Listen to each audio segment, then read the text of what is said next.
hanamizuponko. I'm gonna teach you katakana by using everyday words. Japanese has 3 alphabets and katakana is one of them.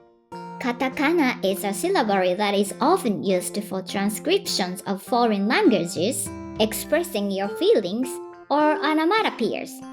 Also, katakana has the same characters as hiragana, but it's just written and used differently. Okay, today's katakana is さしすせそサボテン cactus し the sound of a cat hissing スイカ watermelon セーラー服 sailor school uniform ソフトクリーム soft serve ice cream. Katakana letters are simple, but their similarity with each other can make them confusing. For example, shi, tsu, so, and n.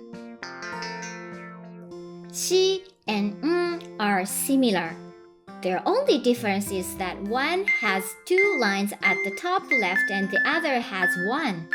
Their lines start from the top left and go down diagonally, and the bigger line starts from the bottom left and goes up to the top right.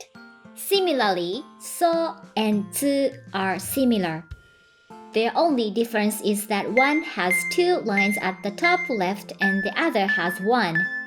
Their lines start from the top left and go slightly down diagonally. The bigger line starts from the top right and slides down. Phew! This is difficult for even me to explain. I hope you understand my explanation.